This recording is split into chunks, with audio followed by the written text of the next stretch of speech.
వసుదేవసుతం దేవం కంసచాణూరమర్దనం దేవకీ పరమానందం కృష్ణం వందే జగద్గురుం. ఉద్ధవ గీతలోకి తిరిగి పునఃప్రవేశం. ఇప్పుడు మనం ప్రస్తుతం పరమాత్మ కృష్ణ పరమాత్మ ఉద్ధవుడికి ఏ విధంగా యదువంశ రాజుకి దత్తాత్రేయులు వారు జ్ఞానబోధ చేశారో 24 మంది గురువుల దగ్గర నుంచి నేర్చుకున్నానని ఆ జ్ఞానబోధని మనం చూస్తున్నాం. దానిలో చివరిలో ఉన్నాం మనం ఇప్పుడు. సో 23వ ఇది అయినటువంటి ఉదాహరణ సాలెపురుగు. ఈ సాలెపురుగును గురించినటువంటి వివరం ఇవాళ దత్తాత్రేయులు వారు యదువంశరాజుకి చెప్తాం జరుగుతోంది.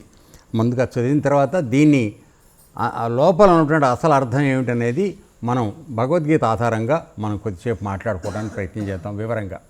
ఓకే. యదురాజా, సాలెపురుగు నుండి పాఠం గ్రహించాను. ఏకైక నారాయణ దేవుడు పూర్వం ఎవరి సహాయం లేకుండా తన మాయాబలంతో జగత్తును సృష్టించాడు. అది కల్పాంతంలో కాలానికి ఆహుతి అవుతుంటే ఆ జగత్తును శివుడు తన గర్భంలో లీనం చేసుకున్నాడు. సజాతీయ విజాతీయ స్వగత భేదాలతో ఒక శూన్య స్థితికి చేరింది. ఈశ్వరుడు సర్వ అధిష్టాన పురుషుడు కదా, అన్నిటికీ ఆయనే ఆశ్రయుడు, ఆధారుడు. ఆయనకు మరొక ఆధారం, ఆశ్రయం ఉండదు. స్వయం ప్రకాశ సర్వశక్తి స్వరూపుడు, సర్వాధిపతి, సర్వనియామకుడు. ప్రకృతి పురుషులను నియమించేది ఆయనే. కార్యకారణాత్మకుడు ఆ స్వామి. జగత్తుకు ఆది కారణభూతుడు. స్వరమేశ్వరుడు తన కాలశక్తి ప్రభావంతో సత్వరజస్తమాది సమస్త శక్తులను క్రమంగా నడుపుతూ ఉంటాడు. కానీ ఆయనకు పట్టనట్లే ఉంటాడు. సర్వం జరిపిస్తూ ఉంటాడు. ఆయన కైవల్య రూపుడు, ఏకైకమూర్తి, అద్వితీయుడు, అనుభవ స్వరూపుడు, ఆనంద స్వరూపుడు. ఏ ఉపాధులతోనూ స్వామికి సంబంధం లేదు. ఆయన కావాలనుకుంటే అన్నిటితోనూ సంబంధం పెట్టుకుంటాడు. ఉపాధులు కల్పిస్తాడు, విసర్జిస్తాడు. ప్రభువు తన త్రిగుణాత్మక మాయను శోభిల్ల చేస్తాడు. ప్రధాన క్రియాశక్తి ద్వారా సూత్ర రచన చేస్తాడు. ఇదే సృష్టికి మూల కారణ మంత్రం, సూత్రం. ఈ సూత్రంతోనే విశ్వం పడుగు పేకగా విస్తరించింది. ఈ కారణం చేతనే జీవికి జన్మ మృత్యు చక్రం పరిభ్రమిస్తున్నది. సాలెపురుగు తన మనస్సు నుండి నోటి ద్వారా వల వ్యాపింపజేస్తుంది. సాలెపురుగు, సాలిగూడు. ఆ వలలోనే ఆనందంగా సంచరిస్తుంది. కొంతకాలానికి దానిని వెళ్ళకక్కలేక మింగేసి పోతుంది, అంటే చచ్చిపోతుంది. ఈ విధంగానే ఈశ్వరుడు కూడా జగత్తును తన శక్తి ద్వారా సృష్టిస్తాడు. జీవరూపం ధరించి విహారం చేస్తాడు. మరల అదే జగత్తును తనలోనే లయం చేసుకుంటాడు. ఇది సాలెపురుగును గురించినటువంటి వివరణ. ఇప్పుడు దీన్ని తెలుసుకోవాలంటే మనం కొద్దిగా వివరణలోకి వెళ్దాం. ఒక్క నిమిషం. సో ఇప్పుడు సాలెపురుగును ఒక ఉదాహరణగా పెట్టి మనకి అర్థం అవడానికి అన్నిటికీ మూలకారకుడు పరమాత్మే అనే విషయాన్ని ప్రతిపాదించి నిరూపించడానికి ప్రయత్నం జరుగుతోంది. ఏ విధంగా అనేటట్లయితే ఆయన ఎప్పుడూ ఒకడే, ఏకం. అయితే ఆయనకి అనేకం అవ్వాలనేటువంటి సంకల్పం కలిగినప్పుడు తనలో ఉన్నటువంటి విశ్వ చైతన్య శక్తిని జడరూపంగా చలనం లేకుండా ఉన్నటువంటి విశ్వయోనిలోకి దాన్ని విసర్జిస్తాడు ఆయన. అనగా దాన్ని విసర్గ అంటారు భగవద్గీతలో.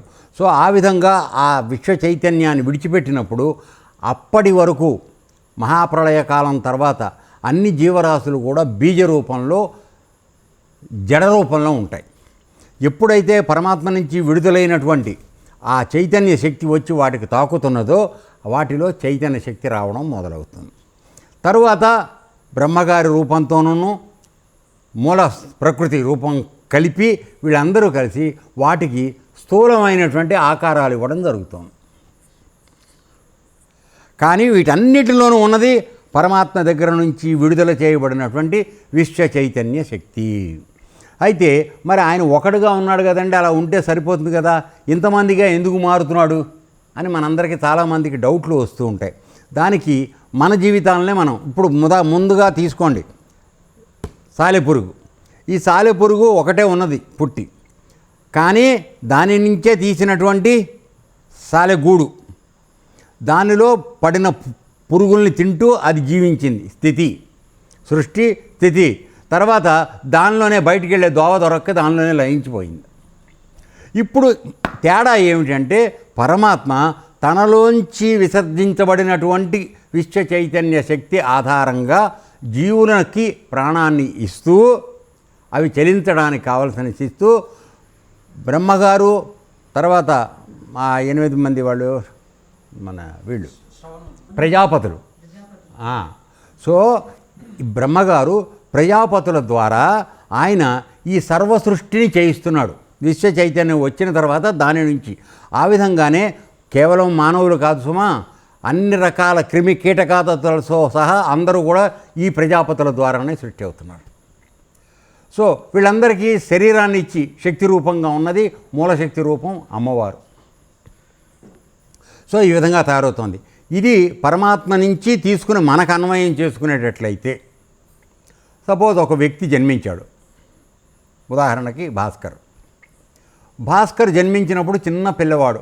అంటే ఏమిటి, వాళ్ళ తండ్రి గారి నుంచి విడుదలైనటువంటి శుక్లం అంటే వీర్యము ప్లస్ వీర్య కణాలు, వీటి యొక్క సహాయంతో తల్లిగారి యోనిలోకి ప్రవేశించినప్పుడు తల్లి నుండి విడుదలైనటువంటి అండములోకి ఏదో ఒక వీర్యకణం మాత్రమే లోపలికి వెళ్ళగలుగుతుంది. అప్పుడు అది ఫలదీకరణ చెందుతుంది. అప్పుడు అది ముందు అండంగా ఉండి తర్వాత పిండమై తర్వాత శిశువై తర్వాత జన్మ తీసుకుంటుంది. అయితే ఇందులో రహస్యం ఏమిటి, ఆ విధంగా భాస్కర్ గారి తండ్రి అనేకం అయ్యాడు, ఒకడల్లా భార్య సహాయంతో. అలాగే భాస్కరు పుట్టగానే ఈ ఆలోచన ఏం లేదు, అనేకం వాళ్ళని ఆలోచన లేదు. కొంతకాలం అయిన తర్వాత ఈ సృష్టి కార్యం చేయాలనేటువంటి పునరుత్పత్తి కార్యం చేయాలనేటువంటి ఆసక్తి ద్వారా అనేకం అవ్వాలనేటువంటి అసలు అంతర్భూతంగా ఉన్నది అనేకం అవ్వాలనే కోరిక. దానికి ఒక ఉపాధిగా కారణంగా నీకు ప్రతిక్రియ జరపాలనేటువంటి కోరిక రావడం, ఒక భార్యని తీసుకోవడం, వీళ్ళిద్దరూ కలిసి మళ్ళీ పురుషుడు తనలో ఉన్నటువంటి ఆ చైతన్య శక్తిని బీజరూపంగా మన వీర్యకణంగా పంపినప్పుడు తల్లి దగ్గర ఉన్నటువంటి భార్య దగ్గర ఉన్నటువంటి అండము దాన్ని ఫలదీకరణ చెందించి ఆవిడ మిగతా రూపాన్నంతా ఇస్తుంది. ఇక్కడతో వీడి పని అయిపోయింది. సో ఇప్పుడు పరమాత్మ ఏం చేస్తున్నాడు, తనలో ఉన్నటువంటి విశ్వ చైతన్యాన్ని మహాప్రళయం అయిపోయిన తర్వాత జీవులన్నీ ఆయనలో అతుక్కుపోయి ఉన్నాయి బీజరూపంలో, వాటికే ఇది లేదు. కానీ ఈ మహాప్రళయానికి ముందు అవి ఏ స్థితిలో ఉన్నాయో ఆ స్థితిలోకి మళ్ళీ తీసుకురావడానికి విశ్వ చైతన్యం వచ్చిన తర్వాత వాటిలో కదలిక వచ్చింది. అయితే వాటికి అన్నిటికీ ఆకారాలు బ్రహ్మగారు, మూల ప్రకృతి అమ్మవారు కలిసి వాటికి స్థూల రూపాలు ఇవ్వడం, అవి అంతకుముందు ఉన్నటువంటి ఏ స్థితిలో ఉన్నాయో అదే స్థితిలోకి మళ్ళీ వచ్చి అక్కడి నుంచి వాటి యొక్క జీవితాన్ని కొనసాగించుకుంటూ పరమాత్మ నుంచి వచ్చామన్నటువంటి జ్ఞానం కోల్పోయి, అంటే మిగతా జీవులకు ఆ జ్ఞానం లేదు, కేవలం మానవుడికి మాత్రమే ఆ జ్ఞానం ఉన్నది. అది కోల్పోయి మానవులు కూడా ఆ జ్ఞానాన్ని కోల్పోయి నేను విడిగా ఉన్నాను, ఈ శరీరం నేనే అనుకునే భావనతో విడిగా బతుకుతూ పరమాత్మకు దూరంగా వీళ్ళు చేసుకున్న కర్మల యొక్క ఫలితంగా మళ్ళీ జన్మలు తీసుకోవడం చేసుకుంటూ ఎప్పటికీ పరమాత్మకు చేరలేని పరిస్థితికి వెడుతున్నారు. సో ఈలోపుగా మహాప్రళయం వస్తుంది. మహాప్రళయం వచ్చేటప్పటికీ నీకు ఏ స్థితిలో ఉన్నావో ఆ స్థితిలో మళ్ళీ నువ్వు బీజ రూపంలోకి వెళ్ళిపోతావు. నీలో ఉన్నవన్నీ మళ్ళీ చిప్పు మామూలుగా లోపలే ఉంటుంది, అది ఎక్కడికి పోదు. అర్థమైందా? మహాప్రళయం కొన్ని లక్షల సంవత్సరాలు పరమాత్మ యోగ నిద్రలోకి వెళ్ళిపోతాడు. అయిపోయిన తర్వాత ఆయన మళ్ళీ లేచిన తర్వాత సృష్టి చేయాలని ఒక ఓంకారాన్ని ఆయన నుంచి విడుదల చేసిన తర్వాత దాని ప్రకంపనలతో సృష్టి ఆరంభం అవ్వడం మొదలవుతుంది. సో ఈ విధంగా ఓంకారం ఆధారంగా మొత్తం ఈ 3 గుణాలతో కూడినటువంటి మాయా ప్రకృతి మొదలయ్యి దానికి జడత్వం పోయి చైతన్యం పరమాత్మ నుంచి వచ్చినటువంటి ఆ విసర్గ అంటారు, దాని నుంచి వచ్చినటువంటి ఆ విశ్వ చైతన్యంతో ఈ సృష్టి అవ్వడం మొదలవుతుంది. మానవుడు కూడా అదే పని చేస్తున్నాడు, చాలా చిన్న లెవెల్లో, మైక్రో లెవెల్. ఆయనది మ్యాక్రో లెవెల్, మనది మైక్రో లెవెల్. సో ఈ విధంగా అయినప్పుడు భాస్కర్ ఉదాహరణ తీసుకున్నాం కనుక, భాస్కర్ పుట్టినప్పుడు ఆయనలో పిల్లలు ఉన్నారనే సంగతి జ్ఞానం ఉందా? లేదు. భాస్కర్ పెద్దయి వివాహం అయిన తర్వాత మళ్ళీ పిల్లలు కావాలనే కోరిక. సో ఆ విధంగా ఒక్క భాస్కరు నలుగురు రూపంలోకి, ఐదుగురు రూపంలోకి మారాడు.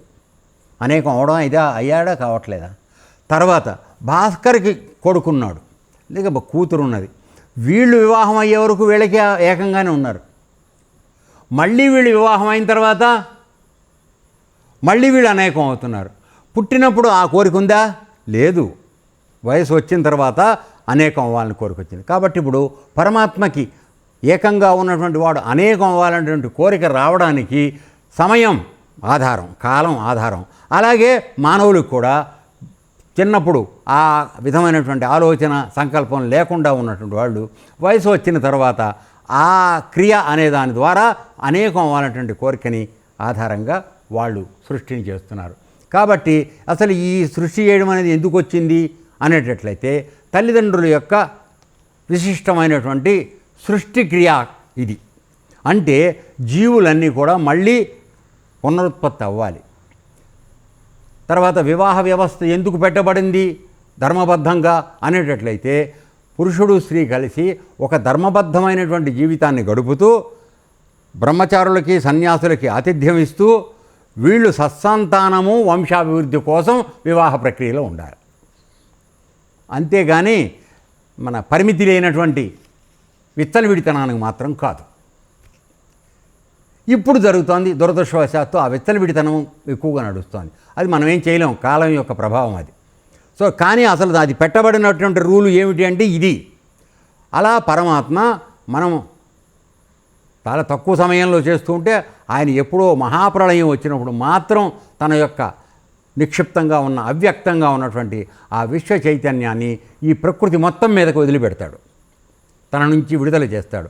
ఆ చైతన్యము ఎప్పుడైతే జడంగా అప్పటి వరకు ఉన్నటువంటి చలనం లేకుండా పడి ఉన్నటువంటి ప్రకృతిని కలుస్తుందో అక్కడ ఈ ప్రకంపన వాటిలోంచి చైతన్యం ఉద్భవించి ఆ జీవులన్నీ మళ్ళీ చరించడము, అవి వాటి పుట్టుకలు సావులు అవి చేసుకుంటూ వాళ్ళ సొంత కర్మలతో వెళ్ళటం జరుగుతుంది. అయితే ఇన్నిటికీ ఆధారమైనటువంటి పరమాత్మ ప్రతి జీవి యొక్క కర్మలకి ఆయన బాధ్యుడు కాదు.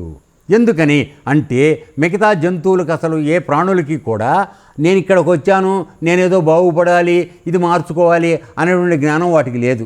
ఎందుకని వాటిలో ఉన్నటువంటి మనం మాట్లాడేటువంటి చైతన్యము ప్రజ్ఞ ఏదైతే ఉన్నదో అది అత్యంత సూక్ష్మ స్థితిలో ఉంది. అందువలన వాటికి ఆలోచన వచ్చే పని లేదు. కేవలం అవి పుట్టి జన్మించి అవి తీసుకున్నటువంటి జన్మని నడుపుకోవడం తప్ప ఇంకొక ఆలోచన లేదు.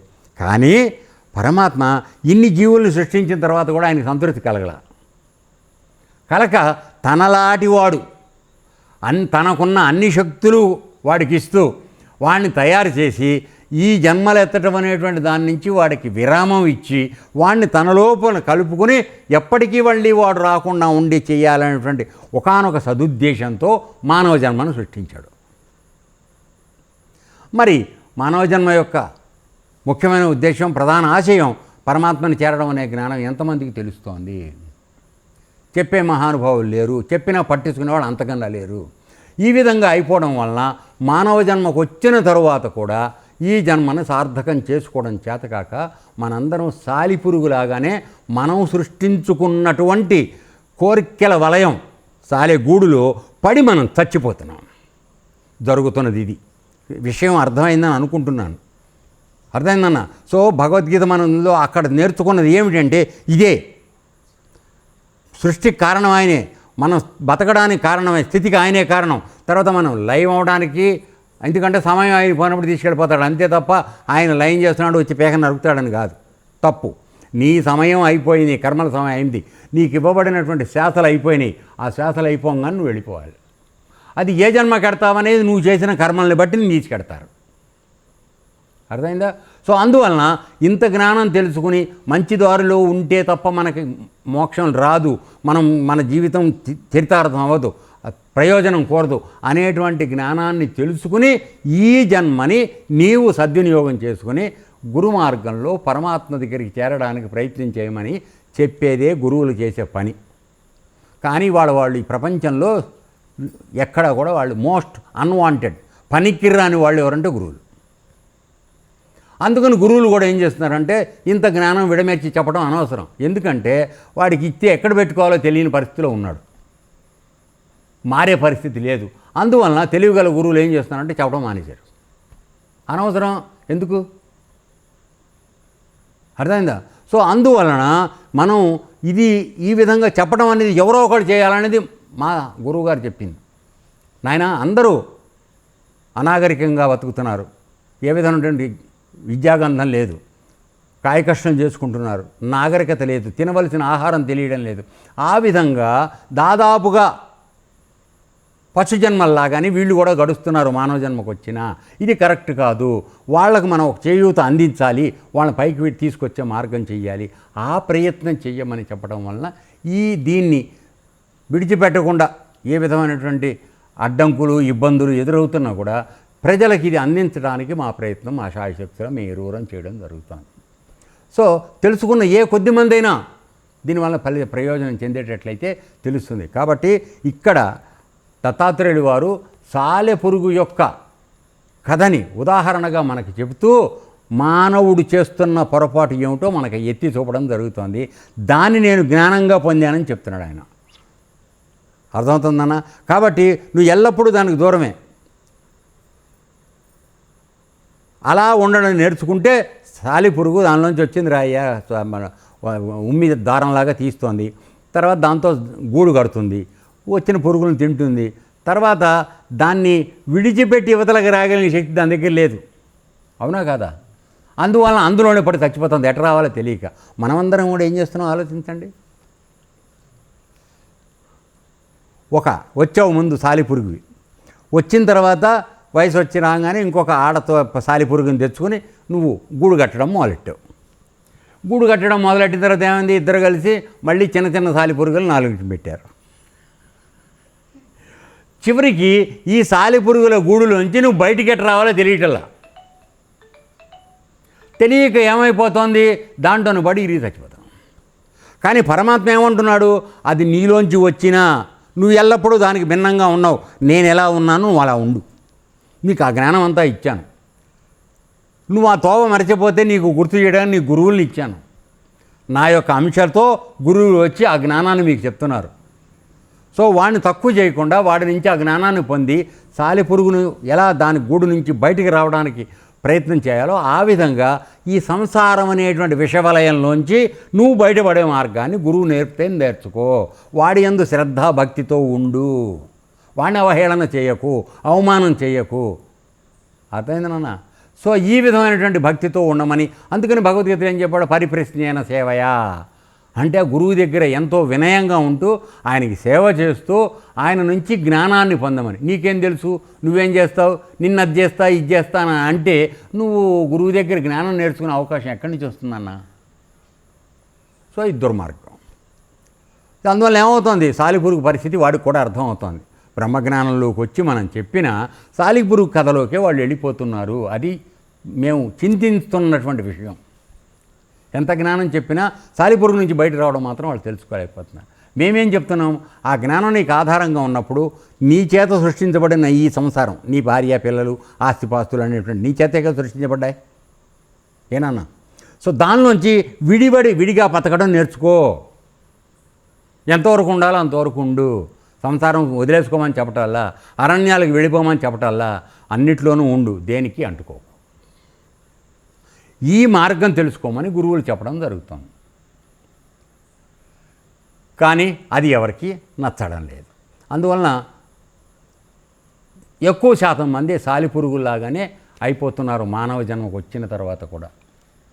కానీ నిజానికి నీకు అన్ని రకాలైనటువంటి శక్తియుక్తులు సామర్థ్యాలు అన్నీ నీకు మానవ జన్మలో ఇవ్వబడినాయి. ఏ ఒక్కటి నీకు తక్కువ చేయలే. ఆయనకి ఏ శక్తులు ఉన్నాయో ఆ శక్తులన్నీ నీకు ఇచ్చాడు. కేవలం పొందటానికి 2 చోట్ల మాత్రం తాళాలు ఉన్నాయి. ఆ 2 తాళాలను తెరిచే పని గురువు చేస్తున్నాడు. అది తెరుచుకున్న తర్వాత కూడా నువ్వు దుర్మార్గానికి లోబడితే నిన్ను ఆ పరమాత్మ కూడా రక్షించలేడు. అధోగతి పాలైపోవడం ఖాయం. అర్థమవుతానన్నా? సో ఆ విధంగా మనం పరమాత్మ సాలెపురుగు ఆధారంగా దత్తాత్రేయుడు వారు ఏ విధమైనటువంటి జ్ఞానాన్ని పొందారు అనే విషయాన్ని మనకు చెప్పడం జరిగింది. మరి అది మీకు ఎంతవరకు అందించగలిగామో తెలియదు. ఇప్పుడు మన కర్తవ్యం ఏమిటో అర్థమైంది కదా. ఈ సంసారం అనేది మనలోంచి వచ్చిన ఒకటిగా పుట్టిన మనం అనేకం అవుతున్నా దాని నుంచి విడిపడడం నువ్వు నేర్చుకోవాలి. ఆ విధానం గురువు దగ్గర నేర్చుకో. గురువు దగ్గర వినయంగా ఉండు, భక్తి శ్రద్ధలతో సేవ చెయ్యి, ఆ జ్ఞానం తెలుసుకుని దాని యందు నువ్వు రమించు. ఆ విధంగా నీకు కట్టుబడిన కట్లన్నీ విడివడిపోయి నువ్వు స్వతంత్రుడుగా ముక్తి మార్గాన్ని చెందుతావు అని చెప్పి చెప్పడం జరుగుతుంది. ఓకే, ఈ విధంగా అది చెప్పిన తర్వాత ఇక ఆఖరిది 24వ గురువు భ్రమర కీటకం, దాని గురించి చెప్తున్నాడు. ఇది కూడా చాలా ఇంపార్టెంట్ అయింది. చూడండి, రాజా, నేను భ్రమర కీటకం నుండి ఒక పాఠం గ్రహించాను. ప్రాణి ప్రేమ వలన కానీ, ద్వేషం వలన కానీ, భయం వలన కానీ, తెలిసి ఏకాగ్రనిష్టతో కానీ మనస్సును ఒకే వస్తువుపై లగ్నం చేస్తే కొన్నాళ్లకు ఆ వస్తు రూపం తాను పొందుతుంది. ఇది భ్రమర కీటకం న్యాయం. అంటే ఏమిటి? చదివిన తర్వాత మనం వివరణలోకి వెళ్దాం. రాజా, భ్రమర కీటకం అను పురుగు కథ చూడు. భ్రమరం ఒక పురుగును తెచ్చి గోడ మీద తన గూటిలో పెట్టి మార్గాన్ని మట్టితో కప్పేస్తుంది. అక్కడక్కడ మనకు కనపడుతూ ఉంటాయి. ఆ పురుగు భయంతో భ్రమరాన్ని చింతిస్తూ, లోపల పెట్టింది ఎవరు? భ్రమరం. ఆ భ్రమరాన్నే ఆలోచన చేస్తోంది. అది భయంతో చింతిస్తూ తన రూపం వీడి భ్రమర రూపం దాల్చి గూటిని ఛేదించుకుని భ్రమరాల్లో కలిసిపోతుంది. అవి జరుగుతుంది, మనం చూస్తున్నాం కదా. ఓకే, తర్వాత పురుగు శరీరంతో చింతనం చేసి రూపం గ్రహించబడుతోంది. మనుష్యుడు అన్యరూప చింతన చేయక పరమాత్మను చింతిస్తే పరమాత్మ రూపం పొందవచ్చు. యదురాజా, ఈ విధంగా అనేక మంది గురువుల నుండి నీతి పాఠాలు నేర్చుకున్నాను. ఇంకను నేను నా శరీరం నుండి కూడా కొంత నీతి గ్రహించాను, అది చెప్తాను వినమంటున్నాడు. దానిలోకి వెళ్లే ముందుగా దీన్ని భ్రమర కీటక న్యాయం గురించి కొద్దిగా మనం వివరంగా పొందటానికి ప్రయత్నం చేద్దాం. ఏమిటైంది? అది మామూలు పురుగు. భ్రమరం కొద్దిగా పెద్ద సైజు పురుగు. అర్థమైందా? ఇది చిన్న పురుగును పట్టుకెళ్ళి దాని గూట్లో పెట్టి దారి మూసేసి వెళ్ళిపోయింది. వెళ్ళిపోయేప్పటికీ ఆ పురుగుకి బయటకు వచ్చే మార్గం లేదు. అర్థమైందా?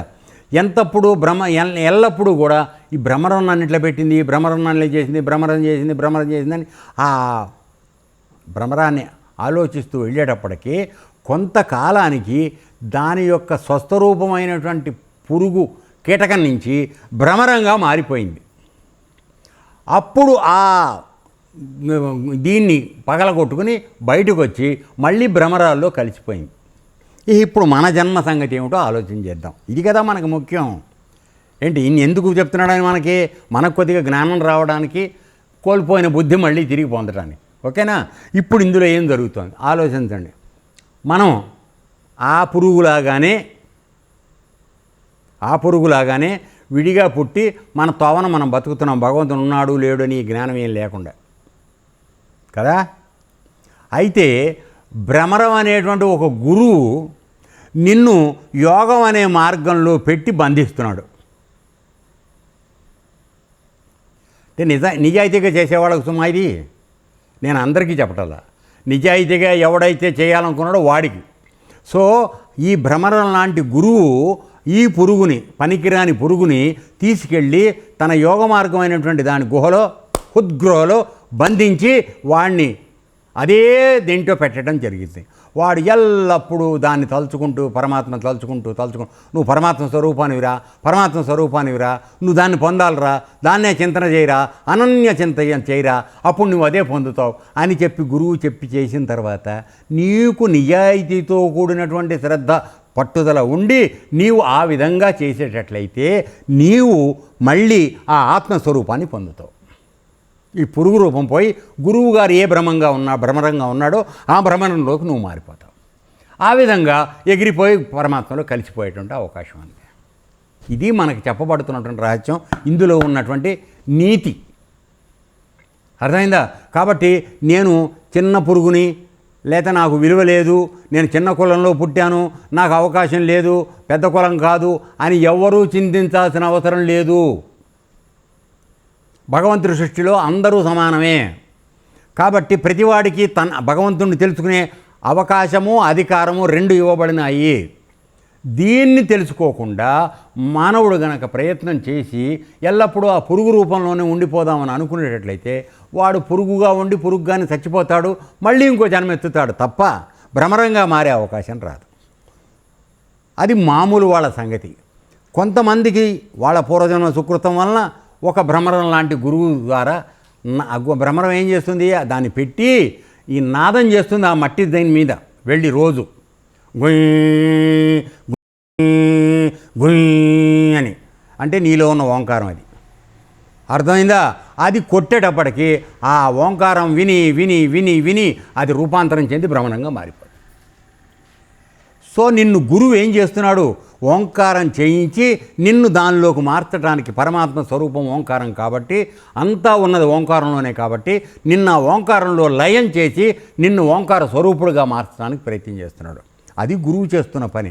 అందుకోసం భగవద్గీతలో నీకు 8వ అధ్యాయంలో ఏం చెప్పబడింది, ఎవరైతే ప్రయాణ కాలంలో ఓంకారం చేస్తూ తన యొక్క ప్రాణాలను తీసుకొచ్చి మూర్ధస్థానంలో పెట్టి నన్ను స్మరిస్తూ ప్రాణం విడిచిపెడుతున్నాడో వాడు నా స్వరూపాన్ని పొందుతున్నాడని చెప్పాడు. ఇప్పుడు దీనికి అర్థం తేలి అయిందా అవలేదా? సో గురువు ఏ భ్రమర రూపంలోకి వచ్చాడో ఆ భ్రమర రూపంలోకి నువ్వు వెళ్ళిపోయే అవకాశం ఉంది. ఆ విధంగా గురువు శిష్యుడు ఇద్దరు కూడా అక్కడికి వెళ్ళిపోయే అవకాశం ఉంది. మార్గం ఇవ్వలేదా నాన్న మనకి? పూజ్య గురుదేవులు మనకి ఇవ్వలేదా? ఇచ్చారు. కానీ మనం దాన్ని ఎలా వాడుకోవాలో తెలియని దురదృష్ట పరిస్థితుల్లో వక్రమైన ఆలోచనలతో వచ్చిన కానించి ఆశ్రమానికి వచ్చిన కానించి పీఠం కావాలనే ఉద్దేశంతో ఆలోచనలు చేసి అసలు ఉన్న స్థితిని పోగొట్టుకుని ఆ మామూలు పురుగులాగానే మనం నిలిచిపోవడం జరిగిపోతాం. ఇది అన్యాయం, ఇది కాదు. మన మన మన జన్మ యొక్క పరమార్థం వేరే ఉంది. పరమాత్మను తెలుసుకోవాల్సింది మన పరమార్థం. అది వదిలేసి మిగతా విషయాలన్నీ మాట్లాడుకోవడం చేస్తున్నారు. ఇది తప్పు. అర్థమైందా? సో ఇక్కడ మనం అందరికి కూడా మామూలు కీటకం చిన్న పురుగులాగా పుట్టినా కూడా గురువు నిన్ను తీసుకెళ్ళి హృద్గృహలో, ఆ గూడు ఏమిటి, హృద్గృహ, దాంట్లో పరమాత్మ ఉన్నాడు. అక్కడ నిన్ను బంధిస్తున్నాడు గురువు. బంధించడానికి ప్రయత్నం చేస్తున్నాడు. అక్కడికి వెళ్ళి ఉండరా అని చెప్తున్నాడు. ఉన్న తర్వాత ఓంకారం చేయరా అన్నాడు. ఆ ఓంకార నాదానికి నువ్వు రూపాంతరం చెందిపోయి నువ్వు మళ్ళీ ఆత్మస్వరూపంగా అయిపోతావు. అప్పుడు నీకు ఇంకా జన్మించే పని రాదు. ఈ విధమైనటువంటి నీతిని ఆయన తెలుసుకున్నానని చెప్పి మనకి చెప్పడం జరుగుతోంది. ఓకే. సో ఈ విధంగా 24 మంది గురువుల దగ్గర, అంటే ఇక్కడ ఈ చిన్న విషయం కూడా క్లారిఫై చేయాలి. ఇప్పుడు కొంతమంది మన దగ్గర జ్ఞానం కోసం గురువులను మార్చుకుని వెళ్ళొచ్చు అని చెప్పి ఒక ఇది మాట్లాడుతున్నారు. ఆ సందర్భం వచ్చింది కనుక చెప్తున్నాను. ఎందుకంటే గురువును మార్చుకోవటం అనేది గురుద్రోహము, అత్యంత హీనమైనటువంటి పని. ఎందుకంటే నీ లోపల ఉన్నటువంటి ఆ పురుగు స్థితి నుంచి భ్రమరంగా స్థితి మార్చే స్థితి చేసే గురువు ఎవరైతే ఆ రహస్యం చెప్తున్నాడో వాణ్ణి వదులుకునే పరిస్థితి చేయటానికి అవకాశం లేదు. తరువాత ఇక్కడ దత్తాత్రేయుడు వారు కూడా ఆయన వాళ్ళని నేను గురువులుగా స్వీకరించానన్నాడు, కానీ వాళ్ళ దగ్గరికి వెళ్ళి శిష్యరకం పొందాను అలా మార్చుకున్నానని చెప్పాల. ఇది ఫస్ట్ పాయింట్. తర్వాత మరి అదేమిటి, రాములు వారికి 2-3 గురువులు ఉన్నారు కదా అని కూడా ఎవరో ఒక ఆయన మాట్లాడట. దానికి కూడా సమాధానం చెప్తా. ఏమిటంటే రాములు వారికి గురువు ఒక్క విశ్వామిత్రుడు మాత్రమే. వశిష్ఠుడు కులగురువు, దశరథ మహారాజుకి గురువు ఆయనే, అంతకుముందు వాళ్ళకి గురువు ఆయనే, కులగురువు, రాజగురువు. ఆ రాజగురువుగా ఆయనకు ఒక అధికారం ఉంది. కానీ ఆధ్యాత్మ విద్య, ధనుర్విద్య, మోక్షానికి కావాల్సినటువంటి అసలు శిష్యరకం నేర్పింది విశ్వామిత్రుడు మాత్రమే. ఆయన్ని మార్చుకోలేదు. తరువాత 3వ సంఘటన,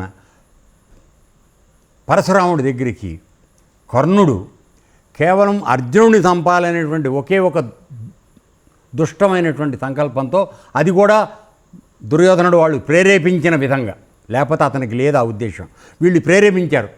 అర్జునుడిని చంపాలంటే నీ దగ్గర మంచి శక్తులు ఉండాలి, అందుకని పరశురాముడి దగ్గరికి వెళ్ళి శిష్యరకం చేసి నువ్వు దాన్ని పొందమని చెప్పి. అయితే అతను భయపడతాడు, నేను బ్రాహ్మణ్ణి కాదు, ఆయన బ్రాహ్మణుడు తప్ప ఎవరికి చెప్పడు. అందుకని చెప్పి నేను బ్రాహ్మణ్ణి కాదంటే చిన్న అబద్ధం చెప్తే చూడొచ్చాడని ఇక్కడ మన దగ్గర చెప్పినట్టుగా అదే అబద్ధాలు చెప్పి వెళ్ళారు. సరే ఏమైంది, పరమాత్మ ఊరుకుంటాడా? ఒక రోజున గురువుగారు వాడి తొడ మీద విశ్రాంతి తీసుకుంటున్నాడు పడుకుని. మధ్యాహ్నం వేళ పాఠం అంతా చెప్పేశాడు, అయిపోయింది. కాసేపు చెట్టు కింద పడుకున్నాడు. వీడి తల మీద తల పెట్టుకుని పడుకున్నాడు.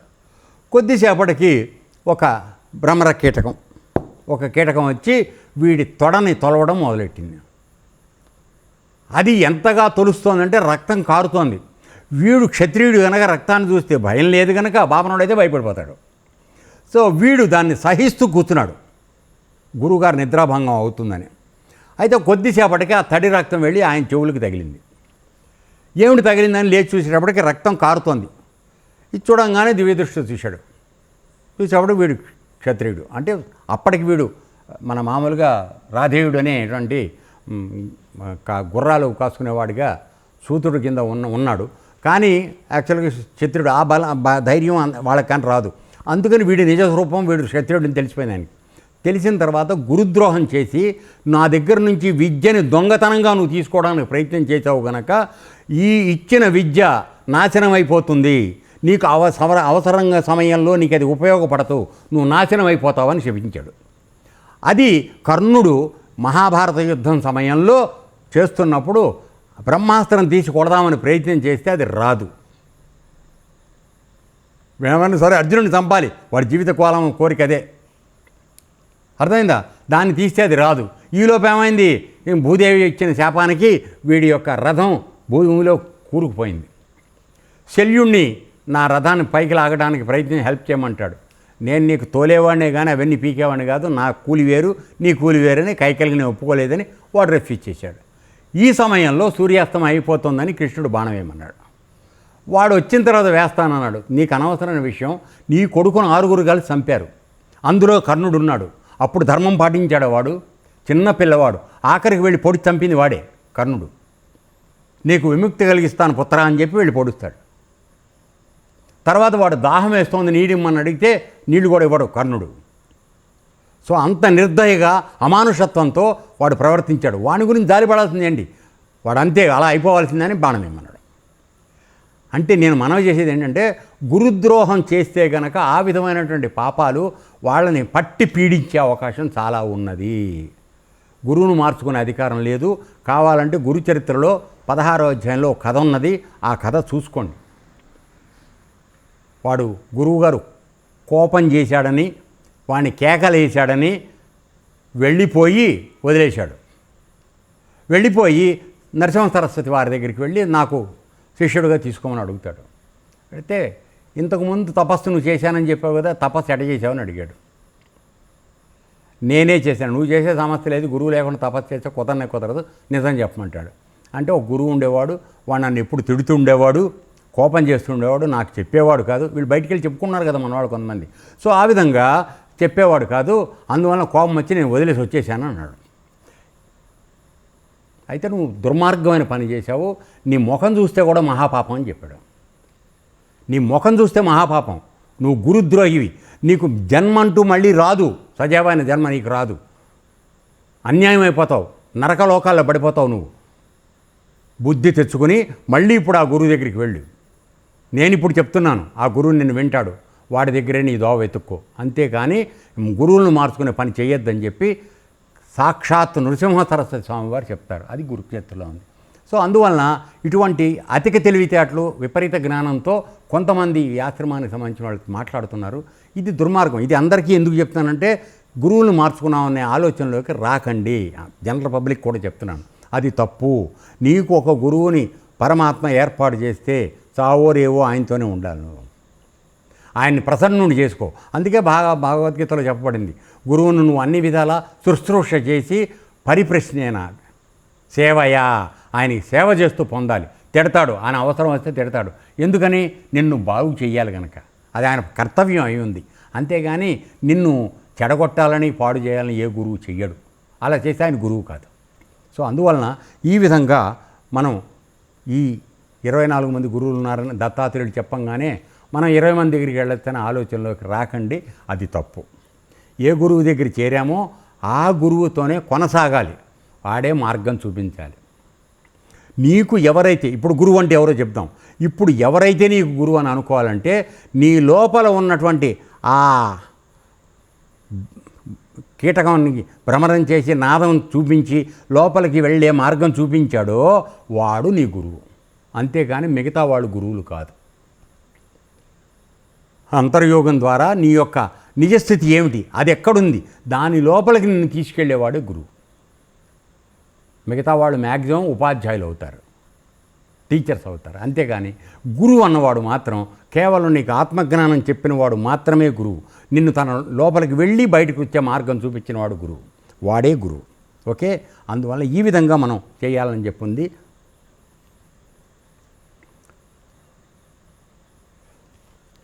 సో ఇక్కడికి ఇవాళ ఆపేద్దాం, రేపు కొత్త విషయం తీసుకున్నాం. ఎందుకంటే శరీరం నుంచి కొంత నీతి గ్రహించానని ఆయన చెప్తున్నారు కాబట్టి ఈ విషయం కొద్దిగా మనం వివరంగా చూడాలి. కొద్దిగా ఇది పెద్దది, వేరే క్లాస్గా తీసుకుందాం. ఇక్కడికి ఇదే ఆపేద్దాం ఈసారి. ఓకే, ఏతత్సర్వం శ్రీకృష్ణార్పణమస్తు. ఈ రోజుతో దత్తాత్రేయుడు వారు 24 మంది గురువుల నుండి ఏ విధమైనటువంటి జ్ఞానాన్ని సేకరించాడు, తన యొక్క జీవితానికి అవి మార్గదర్శనంగా పెట్టుకున్నాడు, ఆ విషయాలు తెలుసుకోవడం అయింది. ఇక మనం తన శరీరం ద్వారా ఏం నేర్చుకున్నాడో చెప్తున్నాడో అది మనం నెక్స్ట్ క్లాస్లో తెలుసుకుందాం. ఏతత్సర్వం శ్రీకృష్ణార్పణమస్తు. లోకా సమస్తా సుఖినో భవంతు. ఓం తత్సత్.